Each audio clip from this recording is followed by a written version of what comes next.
오늘은 스승의 주일입니다. 다 함께 찬양하며 하나님 앞에 예배드리겠습니다.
이스라엘아 들으라. 우리 하나님 여호와는 오직 유일한 여호와이시니 너는 마음을 다하고 뜻을 다하고 힘을 다하여 내 하나님 여호와를 사랑하라.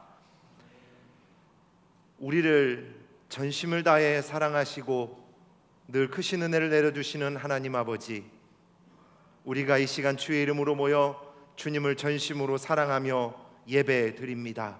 이 예배를 기쁘게 받아 주시옵소서. 예수님 이름으로 기도하옵나이다. 아멘.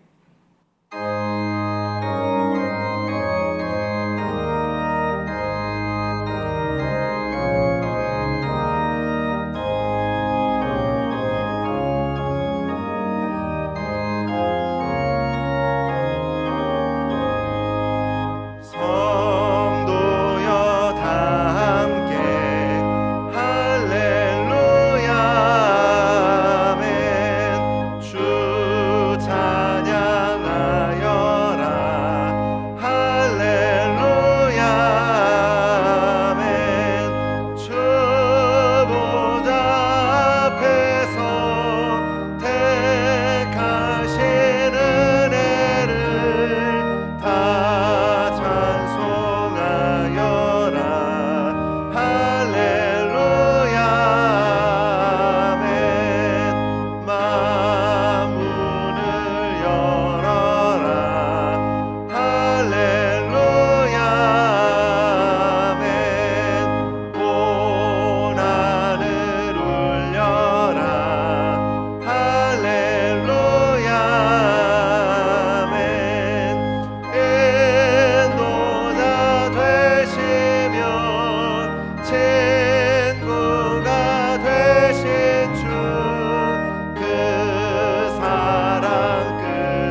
나는 전능하신 아버지 하나님 천지의 창조주를 믿습니다. 나는 그의 유일하신 아들 우리 주 예수 그리스도를 믿습니다.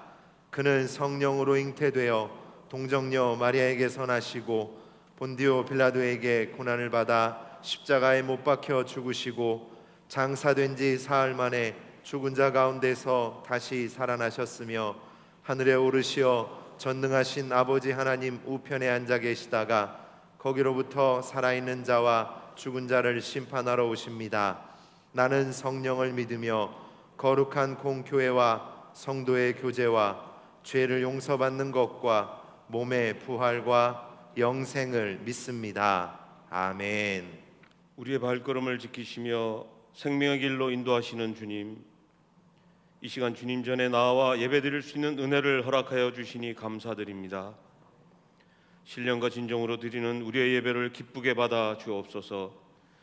주님을 찬양하며 경배하는 오늘 예배를 통하여 우리의 상한 몸과 마음이 회복되게 하시고 죄에 무뎌진 심령이 깨어나게 하옵소서.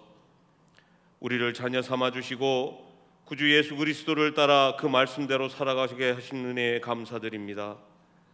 우리에게 건강한 육체를 허락하시고 믿음의 과정과 일터를 주셔서 맡은 일에 충성되게 하시니 감사드립니다. 주님의 몸된 교회에서 허락하신 직분을 통하여 주신 사명을 감당하게 하시니 또한 감사드립니다.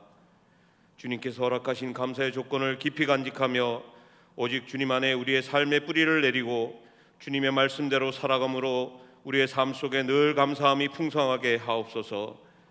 주님의 법을 열심히 익히며 주님의 명령을 준행함으로 범사에 하나님을 인정하며 여호와 하나님을 공경하는 삶을 살게 하옵소서.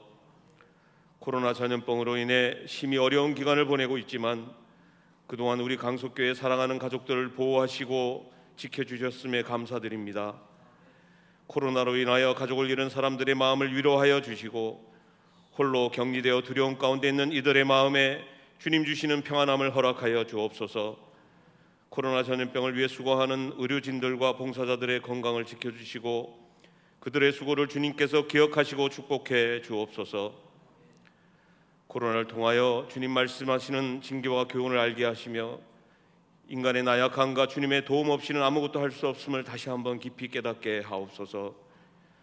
간절히 바라옵기는 하나님의 전능하신 손을 드시사 코로나 전염병을 멈추어 주시고 주의 구원을 베풀어 주시사 세상 모든 민족들이 주의 도우심을 눈으로 보고 믿으며 따르게 하옵소서. 하나님께서는 한치의 오차도 없이 우리의 인생을 인도하심을 믿습니다. 우리의 불확실한 미래나 해결되지 않는 문제들로 인해 염려하거나 두려워하지 않게 하시고 오직 모든 문제를 주 십자가 앞에 내려놓음을 통하여 해결받는 믿음으로 승리케 하옵소서. 세상을 향한 하나님의 계획하심이 반드시 이루어질 것임을 선포하는 믿음으로 살게 하옵소서. 주님께서 귀히 쓰시는 담임 목사님의 입술을 통하여 증거되는 주님의 말씀을 듣습니다. 말씀에 힘이 있고 능력이 있게 하시고 살아있는 말씀으로 말미암아 우리에게 새로운 비전과 소망이 있게 하옵소서. 선포되는 말씀을 통하여 코로나로 인해 생겼던 우리 속의 두려움과 무능감은 사라지게 하시고 오직 기쁨과 감격과 소망이 가득한 예배로 축복하여 주옵소서. 은혜로운 찬양과 예배를 섬기는 숨은 손길들을 기억하시사 축복하여 주시며 믿음의 어버이 되시는 원로 목사님, 장로님들과 권사님들, 교회 어른들의 건강을 지켜 주옵소서. 우리의 몸과 마음이 더욱더 주님을 사랑하게 하시고 날마다 주님을 닮아가게 하옵소서. 성도들의 삶과 가정을 주께서 지켜주시고 그 안에 그리스도의 평강이 강물처럼 흐르게 하옵소서. 어떠한 상황에서도 우리의 믿음이 흔들리지 않게 하시고 전능하신 주님을 더욱더 신뢰하며 담대하게 이 세상을 살아감으로 승리하게 하옵소서. 이 모든 말씀 우리를 사랑하시는 예수님 이름으로 기도드립니다. 아멘.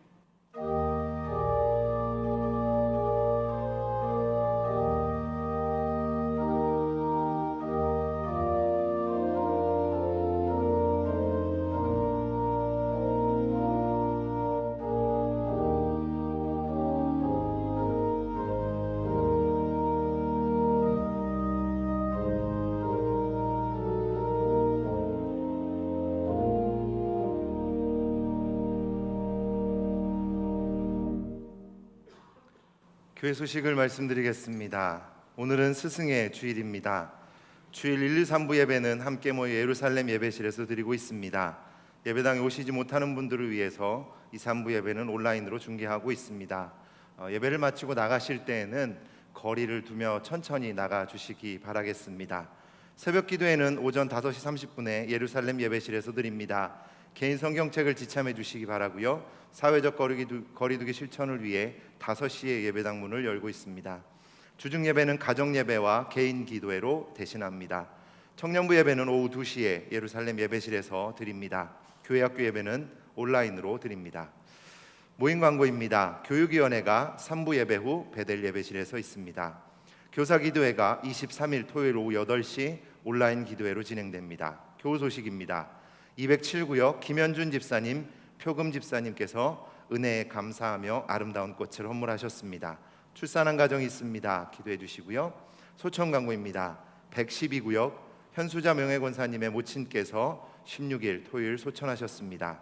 406구역 현경애 집사님의 모친이시고 김혜석 안수 집사님의 장모님이십니다. 이 가정을 위해서 기도해 주시기 바라겠습니다. 106구역의 최현숙 권사님의 장녀 정보경 성도님께서 결혼 예식 후 예배에 참석하셨습니다. 잠시 자리에서 일어나서 인사해 주시겠습니다. 박수로 축하합니다. 네. 453장 부르시면서 봉헌하겠습니다.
우리를 구원하사 자녀 삼아 주시고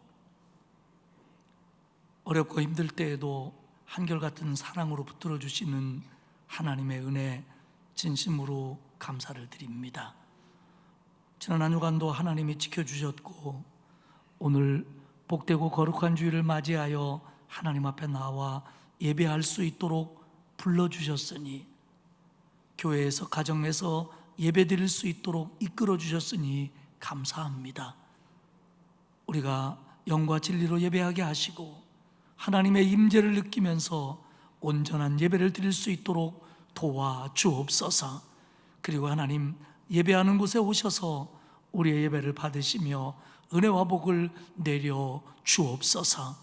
오늘 하나님 앞에 예배를 드리며 감사한 마음으로, 기쁜 마음으로 주일헌금과 감사 예물을 드립니다. 하나님 받으시옵소서. 그리고 기뻐하시며 드린 손길 위에 풍성한 은혜로 채워 주옵소서. 10의 1조를 구별하여 드리는 가정들이 있습니다. 하나님 약속하신 대로 강건하게 하시고 평안하게 하시고 앞날이 열리게 하시고 형통한 복을 누리도록 복의 복을 더하여 주옵소서. 구제헌금, 장학헌금, 국내외 선교헌금을 바칩니다.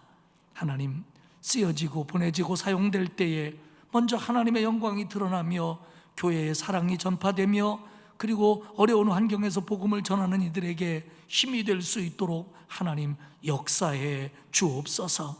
kok호제물을 드리는 집사님의 가정을 축복하셔서 믿음의 대를 이어가며 아이들과 함께 모두가 건강하며 손대하는 직장에서 복을 받도록 축복해 주옵소서. 간절한 기도 제목을 담아 실망하지 않고 서원헌금을 드리며 건축헌금과 여러 가지 예물들을 드리는 정성들이 있사오니 아버지여 그 기도에 응답하여 주옵소서. 하나님, 전 세계가 코로나19로 많이 힘들어합니다. 하나님 긍휼히 여겨 주옵소서. 하나님이 다스려 주옵소서. 특별히 우리나라 더 이상 확산되지 않도록 하나님이 막아 주옵소서. 우리 교회 온 성도들이 모두 나와 함께 예배하며 아이들과 어른들이 기뻐하며 찬양하는 날이 속해 오도록 하나님 허락해 주옵소서. 특별히 연로하신 어른들 건강을 주시고 평생 소원인 하나님이 부르시는 그날까지 주일 성수할 수 있도록 하나님이 강건함을 책임져 주옵소서. 예배들이 정상적으로 회복되고 특별히 교회 학교 아이들이 예배당에 모여 말씀을 배울 수 있는 날이 속해 오도록 주님 도와 주옵소서. 오늘 스승의 주일을 맞이하여 영원한 우리의 스승 되시는 예수 그리스도를 따라가게 하시고 또한 교회의 스승된 분들을 존경하며 또한 스승의 사명을 가진 우리 교회 학교 선생님들이 아이들을 위해서 더 기도하며 최선을 다할 수 있도록 위로하시며 힘을 더하여 주옵소서. 이번 한 주간도 가정에서, 일터에서, 학교에서, 직장에서 돌보아 주시고 하나님이 막아주시고 지켜주셔서 위축되지 않고 감사함으로 힘있게 한 주간을 살아갈 수 있도록 주여 도와 주옵소서. 이 예배를 받으시며 우리에게 은혜와 힘을 주실 줄 믿고 예수님의 이름으로 기도드리옵나이다. 아멘.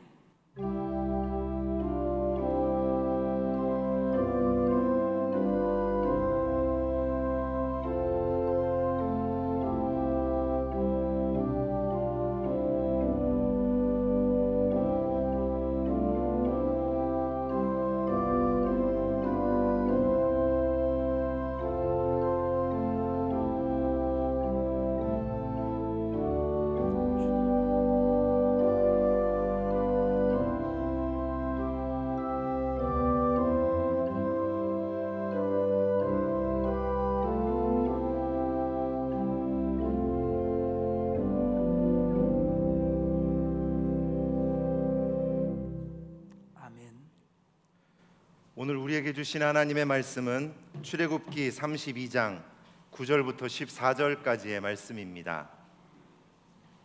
구약성경 131페이지에 있습니다. 출애굽기 32장 9절부터 14절까지 말씀 봉독하겠습니다. 여호와께서 또 모세에게 이르시되 내가 이 백성을 보니 목이 뻣뻣한 백성이로다. 그런즉 내가 하는 대로 두라. 내가 그들에게 진노하여 그들을 진멸하고 너를 큰 나라가 되게 하리라. 모세가 그의 하나님 여호와께 구하여 이르되 여호와여 어찌하여 그 큰 권능과 강한 손으로 애굽 땅에서 인도하여 내신 주의 백성에게 진노하시나이까. 어찌하여 애굽 사람들이 이르기를 여호와가 자기의 백성을 산에서 죽이고 지면에서 진멸하려 악한 의도로 인도해 내었다고 말하게 하시려 하나이까? 주의 맹렬한 노를 그치고 뜻을 돌이키사 주의 백성에게 이 화를 내리지 마옵소서. 주의 종 아브라함과 이삭과 이스라엘을 기억하소서. 주께서 그들을 위하여 주를 가리켜 맹세하여 이르시기를 내가 너희의 자손을 하늘의 별처럼 많게 하고 내가 허락한 이 온 땅을 너희의 자손에게 주어 영원한 기업이 되게 하리라 하셨나이다. 여호와께서 뜻을 돌이키사 말씀하신 화를 그 백성에게 내리지 아니하시니라. 아멘. 윤지민 청년의 하나님의 은혜를 찬양 후에 담임 목사님께서 하나님, 모세, 이스라엘이라는 제목으로 말씀 선포하시겠습니다.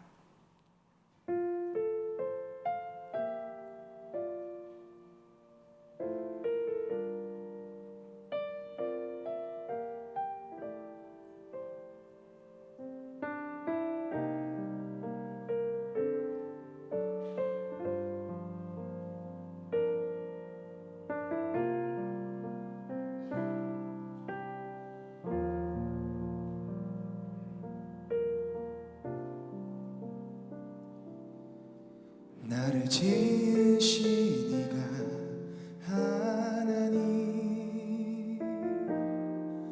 나를 부르신 이가 하나님, 나를 보내신 이도 하나님, 나의 나 된 것은 다 하나님 은혜라. 나의 달려갈 길 다가도록 나의 마지막 다하도록 나로 그 십자가 품게 하시니 나의 나 된 것은 다 하나님 은혜라. 한량없는 은혜 갚을 길 없는 은혜 내 삶을 애워싸는 하나님의 은혜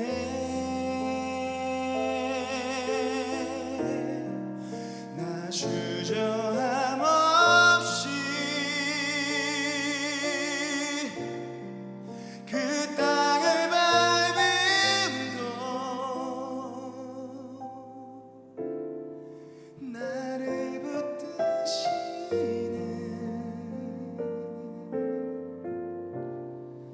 하나님의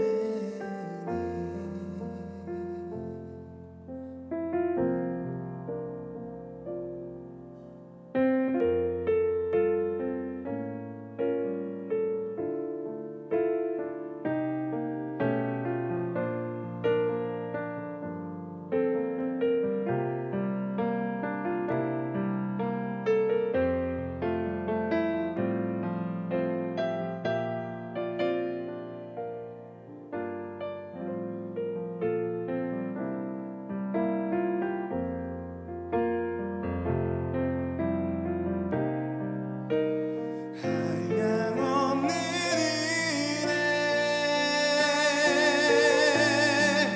갚을 길 없는 은혜 내 삶을 애워싸는 하나님의 은혜 나 주저함 없이 그 땅을 밟음도 나를 붙드시는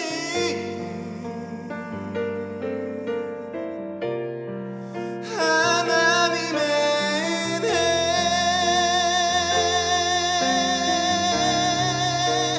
한량없는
은혜스러운 찬양 고맙습니다. 한 주간도 하나님의 은혜 붙들고 승리하시기를 축복합니다. 2주 전만 하더라도 코로나19 확진자가 해외에서 온 사람들을 제외하고는 하루에 몇 사람씩밖에 나오질 않았습니다. 그래서 우리가 성급한 마음에 우리나라의 코로나19는 이렇게 끝날 수도 있겠구나 하고 애써 판단을 해보기도 했습니다. 하지만 다 알고 계신 것처럼 이태원 클럽에서 시작된 것으로 여겨지는 감염에 의해서 많은 확진자들이 나왔습니다. 또한 그들에 의한 2차, 3차 감염, 4차 감염까지 이루어지고 있습니다. 여러분들 방심하지 말고 개인 위생을 철저히 하시고 그리고 생활 속 거리두기를 잘 지켜주시기를 바랍니다. 5월 가정의 달이고 오늘 스승의 주일인데 계속 말씀드리는 것처럼 교회가 이렇게 젊은이들과 특별히 아이들이 없이 5월을 보내려고 하니까 너무 속상하고 마음이 아픕니다. 우리 모든 성도들이 예배당에 나와 함께 예배를 드리고 특별히 교회 속에서 아이들의 찬양 소리와 웃음 소리가 가득 찰 수 있도록 여러분 간절히 기도해 주시기를 부탁합니다. 요즘 새벽 기도회가 정상적으로 이루어지고 있는데 한 60명 정도 나옵니다. 그러다 보니까 거의 한 의자에 한 명씩 앉으셔도 될 정도예요. 무슨 얘기냐면 안전하다는 얘기입니다. 여러분들 많이 나오셔서 새벽에 함께 기도해 줄 수 있기를 바랍니다. 오늘은 지난 주일에 이어서 그 시내산 아래에서 이스라엘 백성들이 금송아지를 만들어 놓고 이것이 우리를 애굽 땅에서 이끌어낸 신이다, 앞으로 우리를 인도해 갈 신이다 라고 떠들면서 그 금송아지에게 번제와 화목제를 드렸던 이 사건에 대해서 다시 한번 살펴보도록 하겠습니다.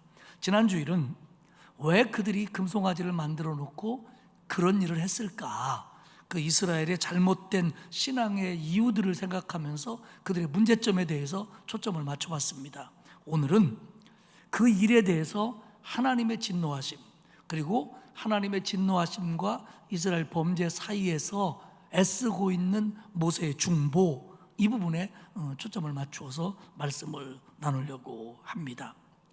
오늘 제가 설교 제목을 정하면서 처음에는 모세의 중보 이렇게 정할까 하다가 그 다음에는 하나님, 모세, 이스라엘 이렇게도 해봤다가 아니다, 모세의 위치를 좀 정확하게 하자. 그렇게 하기 위해서 하나님, 모세, 이스라엘, 하나님과 이스라엘 사이에 있는 모세를 강조하기 위해서 그렇게 좀 구도적인 제목을 좀 가져봤습니다.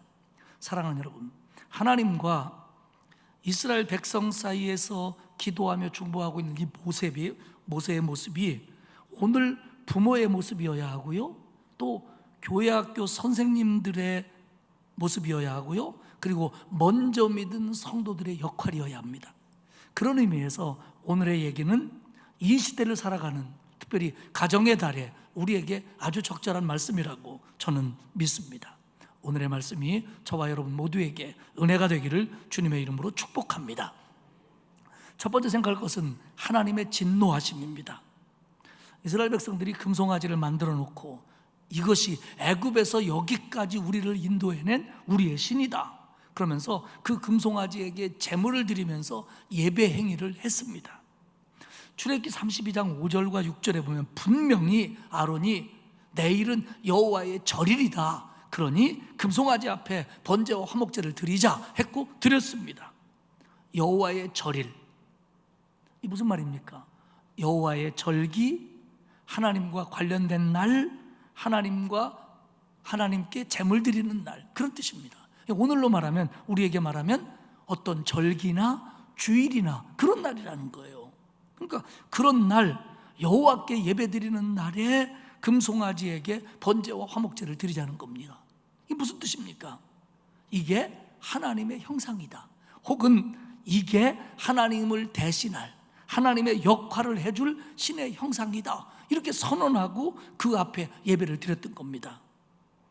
이건 분명히 하나님이 불과 얼마 전에 말씀하신 10계명 중에서 제1계명과 제2계명을 정확하게 위반하는 겁니다.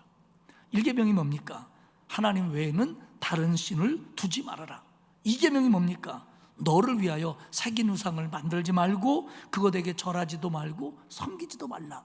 그때 이 계명을 말씀드리면서 이 계명은 두 가지로 해석할 수 있다고 말씀을 드렸습니다. 첫째는 하나님께 예배할 때, 하나님께 경배드리는데 어떤 형상도 사용하면 안 된다, 그런 뜻도 되고, 하나님 외에 이방신, 우상신 섬겨서는 안 된다, 그런 뜻도 됩니다.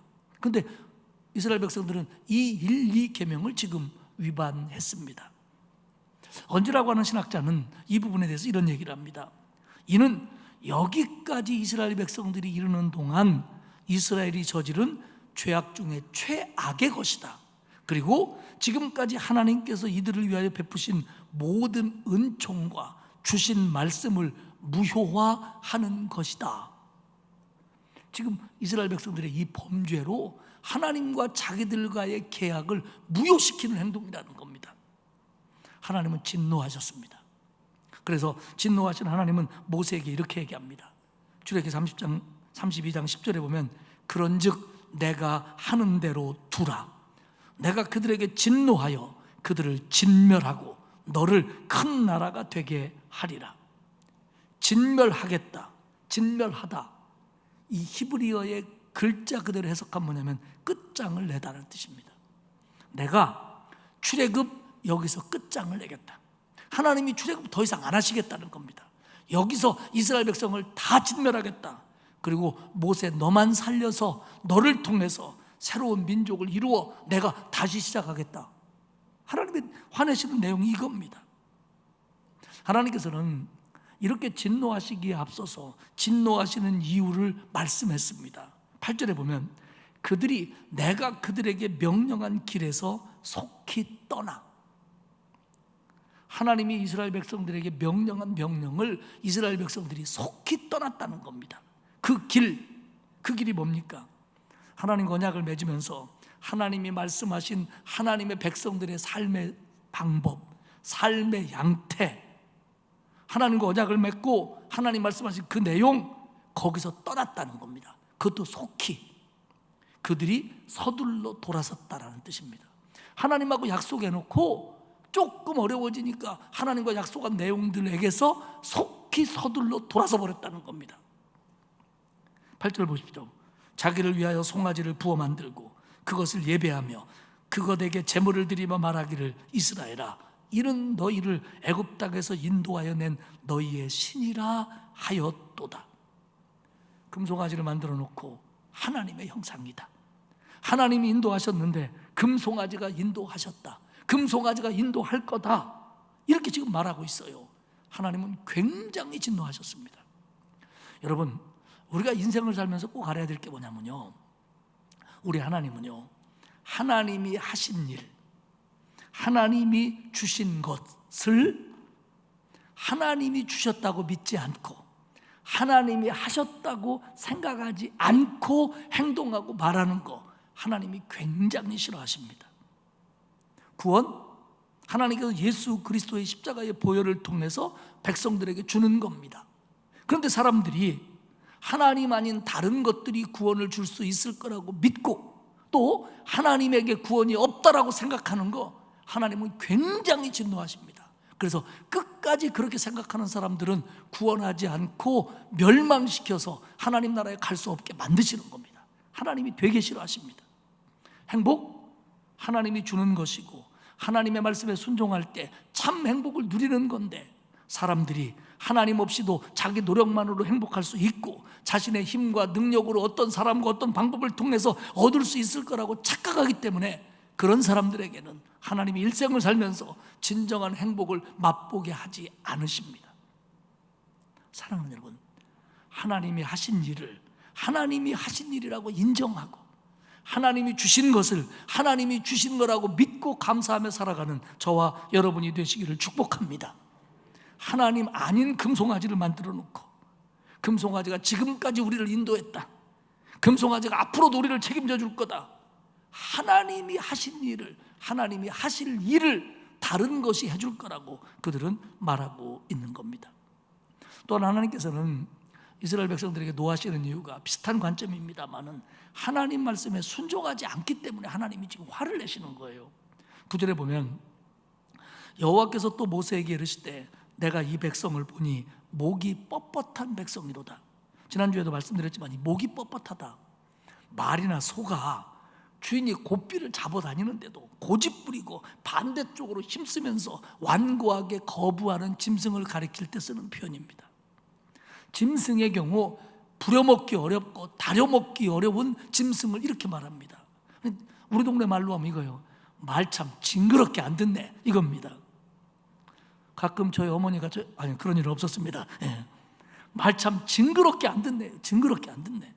아니 하나님과 언약 맺고 하나님 말씀 듣고 하나님의 백성 되기로 했으면 따라야 되는데 징그럽게 안 변하는 거예요.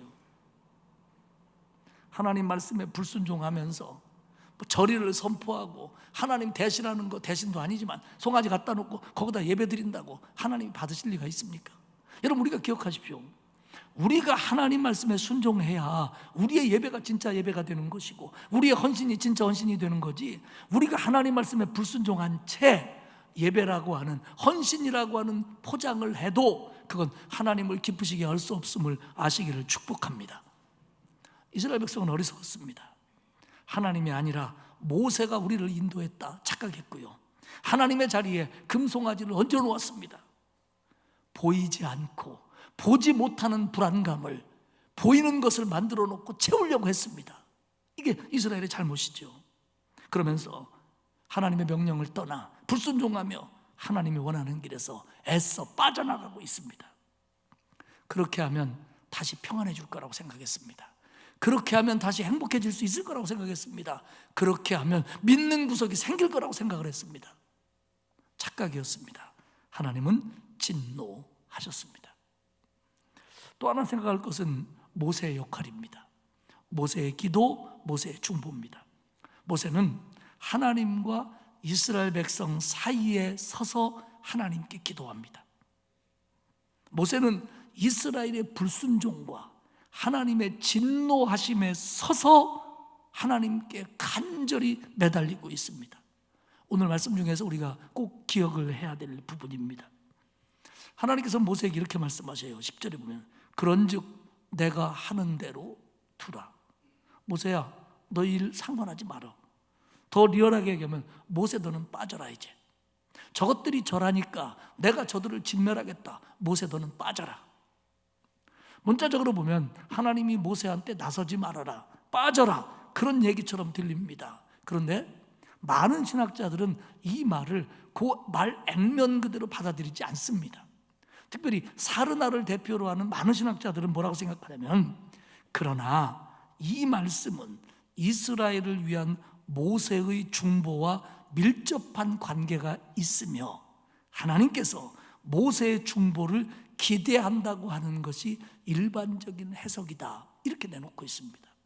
그래, 이게 정말 모세 더 빠져라는 얘기가 아니라 모세야 네가 나를 좀 말려다오, 이런 의미라는 겁니다.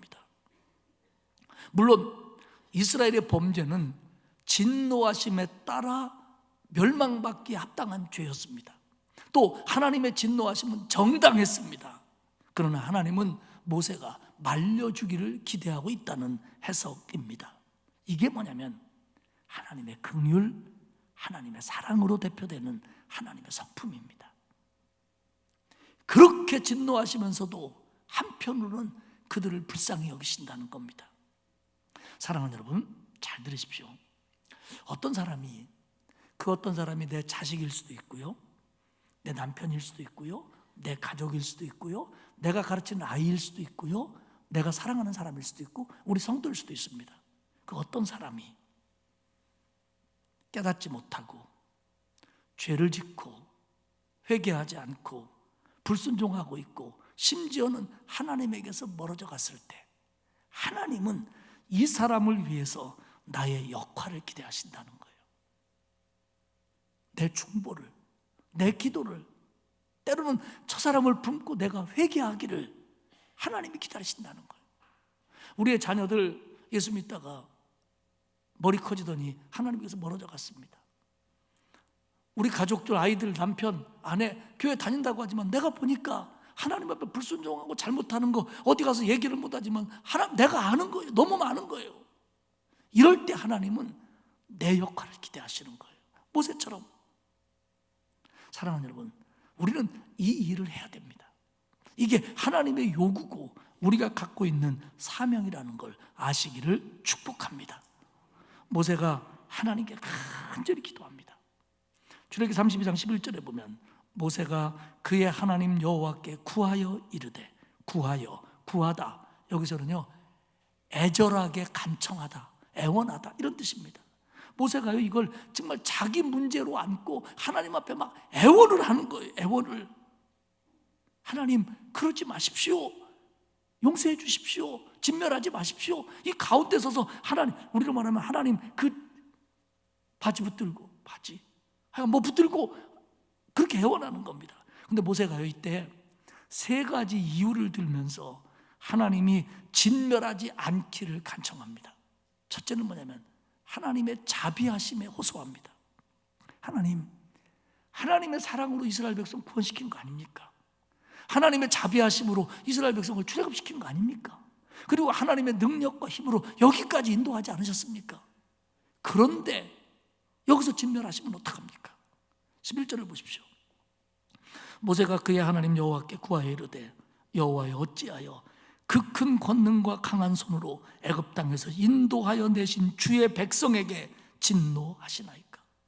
하나님이 사랑으로 구원하셨는데, 능력으로 행하셔서 엮어주셨는데 여기서 진멸하시면 어떡합니까?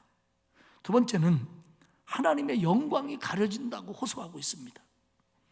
하나님이 해방시키고 하나님이 인도해서 여기까지 끌고 왔는데 여기서 그들을 진멸시키면 애굽 사람들이 뭐라고 하겠습니까? 하나님의 이런 선한 의도를 곡해하지 않겠습니까? 12절입니다.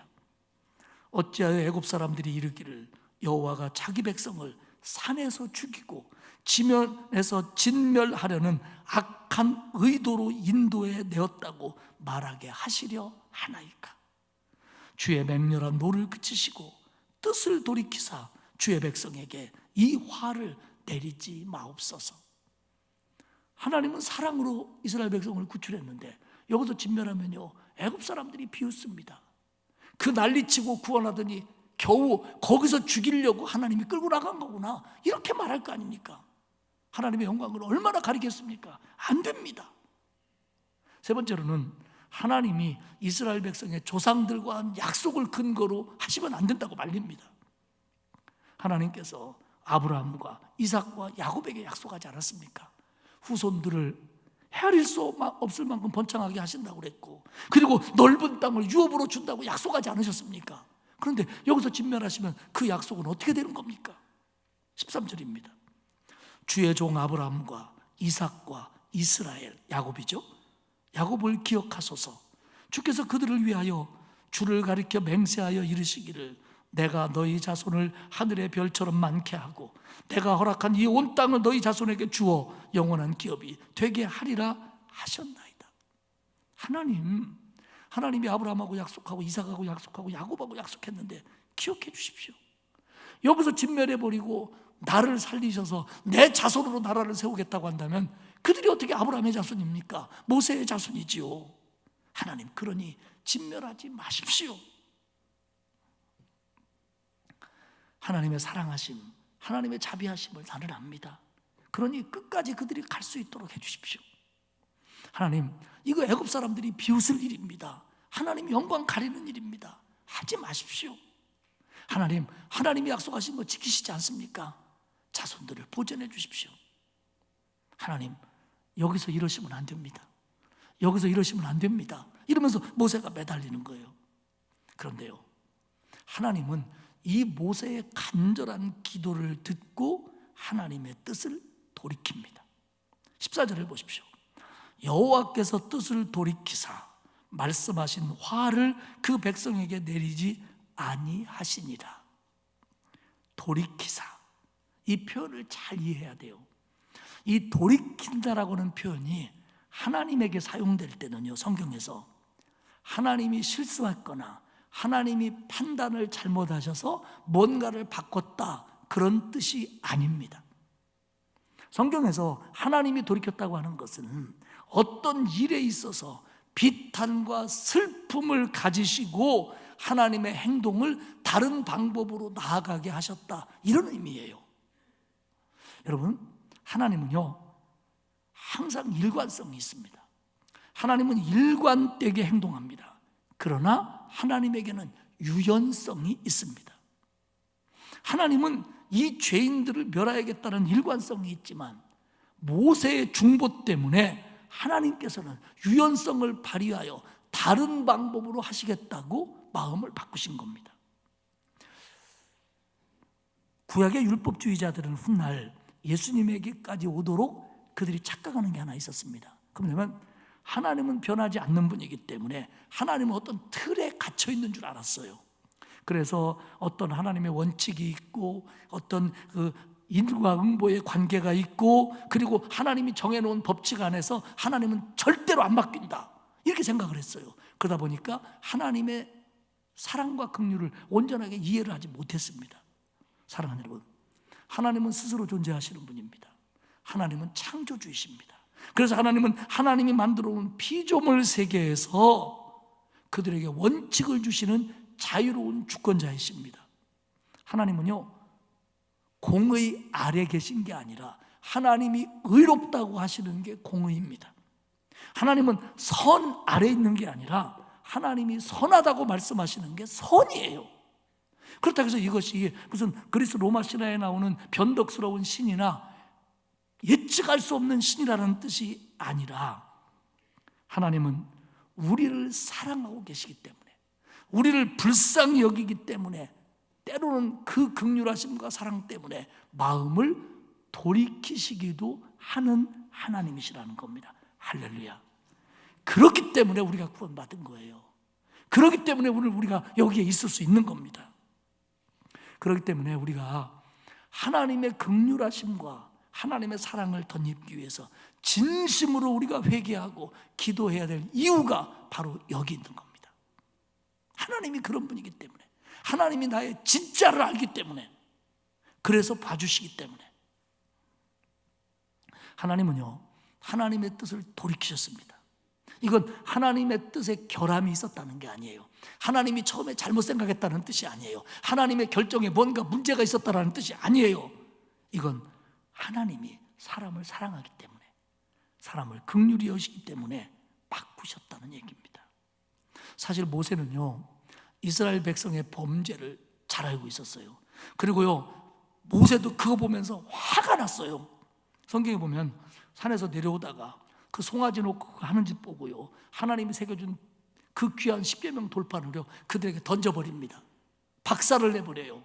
19절을 보십시오. 진에 가까이 이르러 그 송아지와 그 춤추는 것을 보고 크게 노하여 손에서 그 판들을 산 아래로 던져 깨트리니라. 모세도 이 일이 얼마나 화가 났는지 몰라요. 그들이 얼마나 잘못했는지를 알아요. 이건 모세가 성질을 부렸다는 것보다도 이스라엘의 죄가 얼마나 큰 죄이며 너희들 하나님과 언약을 그렇게 깨트리냐라는 표현입니다. 모세가 중보기도함으로써 하나님의 진노는 일단 멈춥니다. 여기서 싹 쓸어버리고 모세 하나만 남겨놓겠다, 끝내겠다라고 하는 하나님의 마음이 멈춰집니다. 그런데요, 그렇다고 해서 그 죄를 저지른 이스라엘 모든 백성이 다 용서받은 것은 아닙니다. 모세는요 다시 이렇게 기도합니다.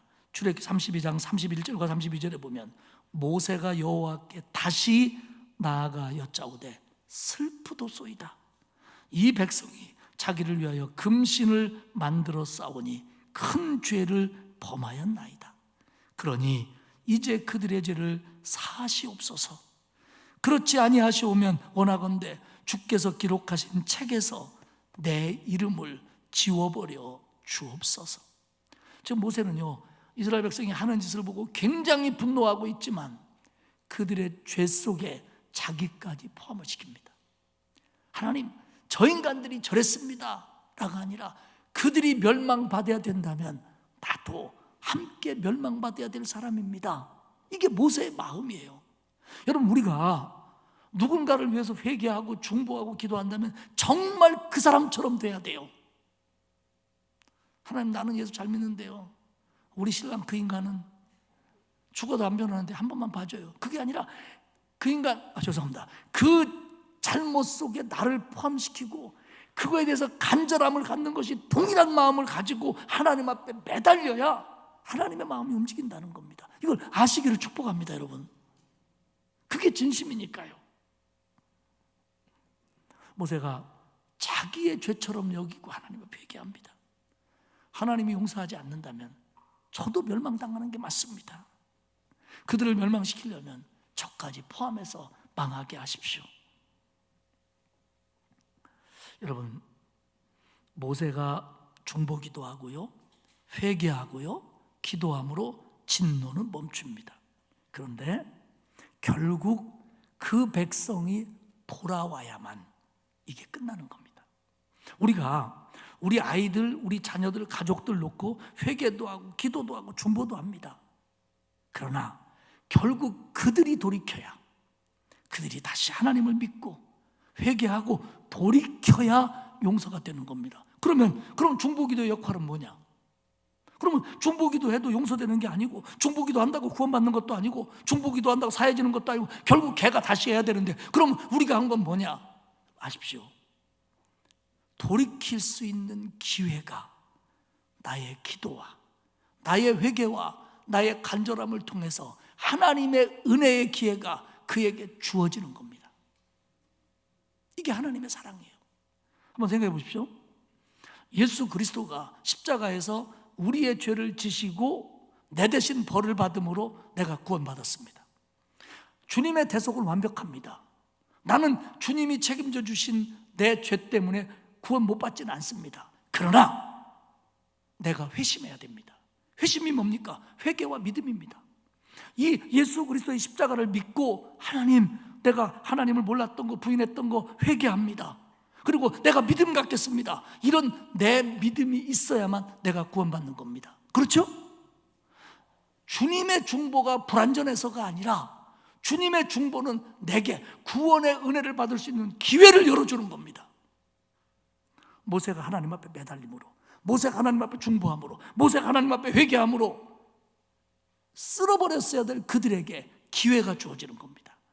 다시 회개할 수 있는 기회, 다시 돌아올 수 있는 기회, 다시 구원받을 수 있는 기회가 그들에게 주어지는 겁니다. 그들이 돌았으면 되는 거예요. 사랑하는 여러분, 하나님 곁을 떠난 우리의 자녀들, 믿는다고 하면서 내가 봐도 문제가 있는 내가 사랑하는 사람들, 그들을 위해서 기도할 때 하나님은 나를 사랑하고 그를 긍휼히 여기사 그에게 기회를 주시는 거예요. 깨달을 수 있는 기회를 주시고, 회개할 수 있는 기회를 주시고, 돌아올 수 있는 기회를 주시는 거예요. 그 사람이 그런 기회를 달라고 기도하지 못해도 내가 가운데서 그렇게 기도함으로 말입니다. 이게 중보기도입니다. 이게 우리의 역할입니다. 내가 누군가를 위해서 회개하고 그 죄를 내 죄처럼 여기며 하나님 앞에 기도하면 하나님은 긍휼히 여기사 그 사람에게 회개하고 돌이킬 수 있는 기회를 주시는 거예요. 하나님의 은혜가 임하는 거예요. 모세는 이걸 알았기 때문에 하나님 앞에 간절히 매달립니다. 34장에 가보면요, 하나님이 모세의 기도를 듣고 다시 이스라엘 백성과 언약을 다시 세워요. 기회를 주는 거예요. 다시 돌아올 수 있는 기회, 하나님의 백성이 될 수 있는 기회. 그 후에 잘했더라면 이스라엘 백성이 금송아지 범죄에서 완전히 돌아설 수 있는 새로운 백성이 될 수 있었을 거예요. 근데 사실은 돌아서지를 못하고 나중에 민수기에 가서 가데스 바네아까지 가서도 이런 불신앙으로 계속 가기 때문에 결국 그들이, 이 일에 가담한 사람들이 하나님 앞에서 심판을 받게 되는 거죠. 사랑하는 여러분, 성경은요 여러 곳에서 하나님의 불변성을 강조합니다. 하나님은 변함이 없는 분이라는 거예요. 하나님의 능력, 하나님의 공의, 하나님의 속성, 변함이 없습니다. 이걸 뭐냐면 하나님의 신적 불변성이라고 그래요. 하나님은 변하지 않습니다. 그런데 하나님의 신적 불변성이 하나님의 신적 부동성을 얘기하는 건 아닙니다. 다시 말하면 하나님은 모든 거에 변함이 없다고 그래서 하나님은 그 원칙에서 전혀 움직이지 않는다, 이런 뜻이 아니라는 거예요. 회개하면, 돌이키면 진노를 거두기도 하시고 자비를 베푸시기도 하시고 은혜와 복을 주시기도 하시는 겁니다. 하나님 이랬다 저랬다 하시네? 뭐요? 그게 아니라 하나님에게는 변하지 않는 게 있지만 그거보다 더 큰 게 뭐냐면 하나님의 사랑이고 하나님의 긍휼히 여기심이라는 겁니다. 할렐루야. 이것 때문에 우리가 구원받을 수 있는 거예요. 하나님이 우리에게 공의의 잣대로만 저와 여러분을 된다면 우리는 아무도 하나님 앞에 설 사람 없을 겁니다. 성경은요, 하나님에 대해서 우리가 잘 이해하기를 바라요. 그래서 이걸 뭐라고 얘기하냐면 신인동형론적 언어라고 그래요. 하나님과 인간이 같은 언어를 쓴다라고 하는 신인동형론적 언어. 이게 무슨 얘기냐면 하나님이 사람에게 말씀할 때 하나님이 우리처럼 말씀하시겠습니까? 그러나 귀로 듣든 마음으로 듣든 하나님의 것을 알아들을 수 있도록 하나님이 표현해 주신다는 겁니다. 이게 신인동형론적 언어입니다. 또한 성경은 우리가 하나님을 이해할 수 있도록 인간의 이해 범주 속에서 우리에게 그런 언어로 설명을 해줍니다. 이게 뭐냐면 신인동형론적 언어입니다. 하나님의 마음을 알게 하고 하나님을 이해시켜주고 하나님의 음성을 듣게 해주기 위해서 성경은 그런 은혜의 언어들로 우리에게 쓰여져 있습니다. 그러나 그렇다고 해서 우리가 하나님을 다 알 수 있는 건 아닙니다. 하나님을 다 이해할 수 있는 건 아닙니다. 오늘 본문만 놓고 보더라도 그러면 왜 하나님은 처음에는 왜 그랬대, 나중에는 왜 바꿨대, 왜 끝으로 이랬대, 여러 가지 의문을 제시합니다. 궁금증을 갖게 됩니다. 근데 여러분 중요한 건 뭐냐면 우리가 하나님에 대해서 의문을 갖는 거, 하나님에 대해서 궁금증을 갖는 거, 이해하지 못하는 거, 그럴 수 있어요. 그런데 더 중요한 게 뭐냐? 이해된 거, 들은 거, 하나님의 말씀을 알고 있는 거, 그거 순종하는 게 더 중요합니다. 하나님은, 그리고 성령은, 많은 하나님의 사람들은 하나님을 우리가 알 수 있도록 많은 일들을 해줬어요. 그래서 우리가 하나님을 많이 알아요. 그러나 다 알지 못합니다. 저도 의문이 갈 때가 있고 궁금할 때가 한두 가지가 아니에요. 그러나 이거보다 더 중요한 게 뭐냐? 알고 있는 거, 믿고 있는 거, 이해된 거, 이거 따라가는 게 중요하다는 거예요. 이거 따라가는 게 중요하다는 거예요. 코로나 사태를 보면서 하나님이 우리에게 왜 이런 일을 하셨을까? 분명히 하나님의 뜻은 있을 겁니다. 장로님 기도하신 대로. 그러나 우리는 잘 모릅니다. 일부 깨닫기는 하지만 완벽한 건 아닙니다. 더 중요한 건 뭐냐? 우리가 알고 있는 거. 어떤 어려움이 와도 하나님을 신뢰해야 된다는 거. 내가 다 이해하지 못해도 하나님을 믿고 따라가야 된다는 거. 이게 더 중요하다는 거. 이게 다. 여러분 인생을 살아가면서 이번이 처음입니까? 내가 이해하지 못한 일들이 한두 개입니까? 그리고 앞으로 이해할 수 없는 일들이 얼마나 많이 벌어지겠습니까? 하나님 뭐야? 왜 그래? 나들 어떡하라고? 그보다 더 중요한 게 뭐냐? 내가 알고 있는 거, 내가 깨달은 거, 내가 믿고 있는 거, 이거 따르는 게 중요하다는 거예요. 이스라엘 백성들은 하나님이 기다리라면 기다렸어야 되고 하나님이 가자고 하면 갔어야 돼요. 말씀을 정리하겠습니다. 하나님은요, 사람이 하나님 말씀에 불순종하고 하나님을 대신하는 그 어떤 것들을 자꾸 갖고 만들려고 할 때 하나님은 진노하십니다. 그럴 때 우리는 하나님 앞에 회개하고 돌이켜야 됩니다. 내가 그랬을 때는 그걸 깨닫는 순간 하나님 앞에 회개하고 돌이켜야 됩니다. 그래야 내 안에서 은혜가 살아납니다. 그런데 나는 그런데 내 아들이, 내 가족이, 내 제자가 그러질 못하는 거예요. 이럴 때 어떡하냐? 이게 말로 하는 것도 한두 번이고 또 말로 해서 되는 것도 있고 안 되는 것도 있잖아요. 그럴 때 내가 그 사람이 되어 그 마음을 가지고 하나님 앞에 울어야 되는 겁니다. 회개해야 되고 중보해야 되고 용서해달라고 해야 되고 도와달라고 해야 되는 겁니다. 그러면 얘가 해결되는 게 아니라, 내 기도로 이 아이가 구원받는 게 아니라 구원의 기회가 주어지고 은혜의 수단이 전달되고 하나님의 긍휼하심이 그에게 임해서서 그에게 또 다른 기회가 반복적으로 온다는 겁니다. 내 기도 때문에, 내 중보 때문에, 내 진심 때문에 하나님이 그런 은혜를 베풀어 준다는 거예요. 여러분, 이거 우리 직무유기하면 안 됩니다. 그게 목사의 할 일이고, 그게 부모의 할 일이고, 그게 스승의 할 일이고, 그게 먼저 믿은 자의 할 일이고, 그게 구원받은 자의 할 일입니다. 이들을 위해서 그냥 내버려두면 안 됩니다. 포기해서도 안 됩니다. 모세는 자기가 멸망받더라도 하나님이 이 문제를 좀 기회를 주십시오 라고 하나님 앞에 매달렸고, 하나님은 그래서 진노를 멈추고 이스라엘 백성들에게 다시 기회를 주십니다. 다시 기회를 주십니다. 사랑하는 여러분, 하나님은요, 내 머리나 가슴 안에 다 집어넣을 수 없는 분이에요. 우리가 100% 하나님의 뜻을 이해한다는 건 거짓말이에요. 그러나 우리가 알고 있는 것만 순종해도 우리는 하나님 앞에 칭찬받을 수 있습니다. 의심을 품는 것보다 순종하는 일에 마음 쓰시기를 축복합니다. 내 것뿐만 아니라 이들의 것도 안고 하나님 앞에 진심으로 매달릴 수 있는 저와 여러분이 되시길 바랍니다. 그래서 그 은혜가 저들에게 임해서 구원받고 돌라서고 고쳐지고 쓰임받고 축복받는 역사가 저들에게도 나타나는 일에 내가 내 사명을 감당하는 저와 여러분들이 되시기를 주님의 이름으로 축복합니다. 기도하겠습니다. 하나님 고맙습니다.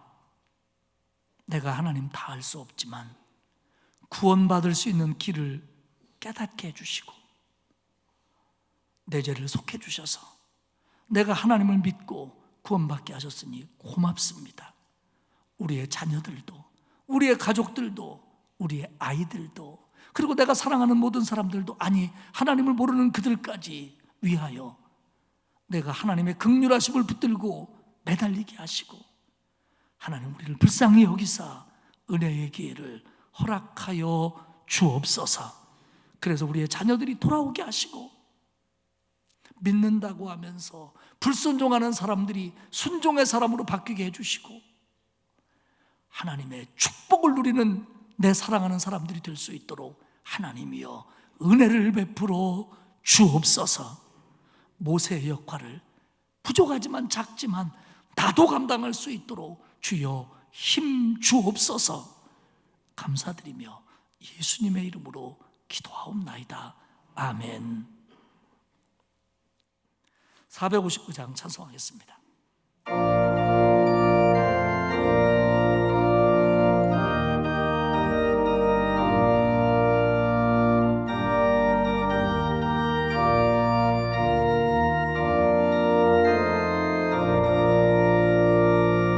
누가 주를 따라 섬기려는가?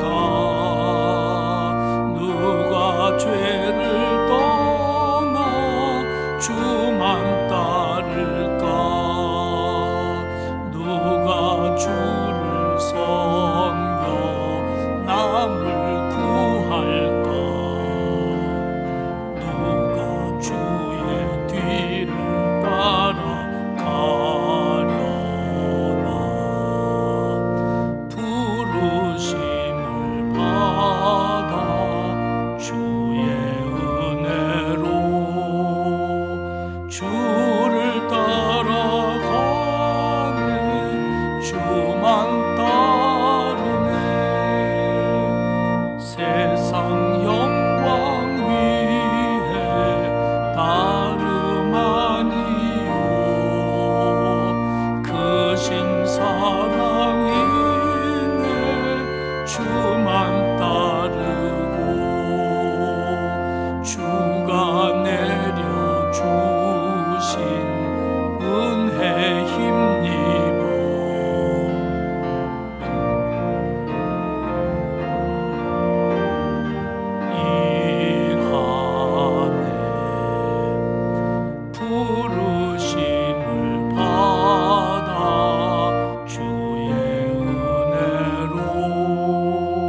주님, 우리 구주 예수 그리스도의 은혜와 하나님 아버지의 크신 사랑하심과 성령님의 감화감동, 위로 교통하시는 역사가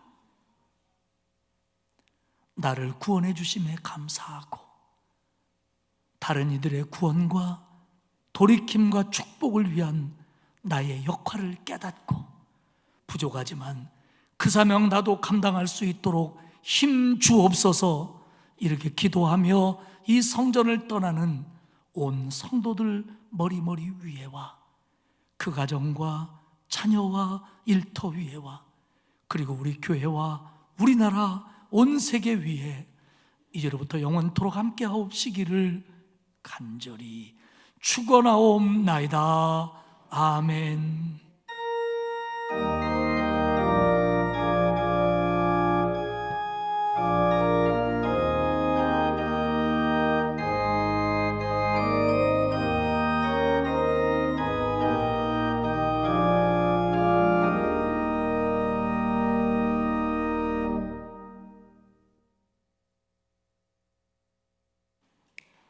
예배를 마쳤습니다.